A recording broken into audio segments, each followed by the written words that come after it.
স্পেনে স্থায়ী আবাসনের সুযোগ লুফে নিতে নথিপত্র জমা দিচ্ছেন অভিবাসীরা।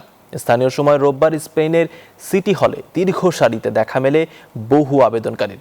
16 এপ্রিল থেকে শুরু হওয়া আবেদন প্রক্রিয়া চলবে 29 জুন পর্যন্ত। এই সময়ের মধ্যেই নিজেদের স্থায়ী আবাসন নিশ্চিত করতে চান দেশটিতে অবস্থানরত নানা দেশের 5 লাখ অভিবাসী। এতে কিছুটা ভোগান্তি হলেও শেষ হাসির আশায় আছেন তারা। কেউ ফ্লোরে মাদুর পেতে শুয়ে, আবার কেউ চাদর গায়ে জুবুথুবু। এমন দৃশ্য স্পেনের সিটি হলে। স্থানীয় সময় রোববার এভাবেই অপেক্ষার প্রহর গুনতে দেখা যায় কয়েকশো অভিবাসীকে। তবে নেই কোনো অভিযোগ, বরং তাদের চোখে মুখে আনন্দ আর স্বপ্ন পূরণের আকাঙ্ক্ষা।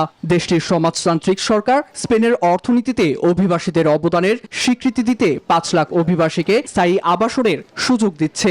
এই খবরেই নথিপত্র জমা দিয়ে আবেদন করতে দীর্ঘ সারিতে নানা দেশ থেকে আগত মানুষ। একমাত্র স্মার্ট সিটি বসুন্ধরা, আধুনিকতায় এক ধাপ এগিয়ে। অ্যামনেস্টি বা সাধারণ ক্ষমতার আওতায় অভিবাসীদের নিয়মিতকরণের উদ্যোগ নেওয়া হয়। প্রধানমন্ত্রী পেদ্রো সানচেজ সরকারের দাবি 2022 সাল থেকে দেশের অর্থনীতির 47% এখন প্রবাসী বা অভিবাসীদের উপর নির্ভরশীল। এতে সরকার আশাবাদী বৈধ আবাসনের সুযোগ মাদ্রিদের অর্থনীতিকে আরও চাঙ্গা করবে। আবেদন জমা দেওয়ার সুযোগ থাকছে 30 জুন পর্যন্ত। এতে ধুম পড়েছে আবেদনকারীদের। দীর্ঘ সারিতে সাময়িক ভোগান্তি থাকলেও আনন্দে ভাসছেন অভিবাসীরা। সরকার জটিলতা ও ভোগান্তি কমাতে স্পেনের 54টি অভিবাসন অফিসের মধ্যে মাত্র 5টিতে সরাসরি আবেদন জমা দেওয়ার নির্দেশ দিয়েছে।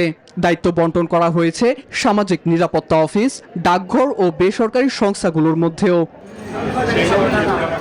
নীরব দাস, নিউজ 24।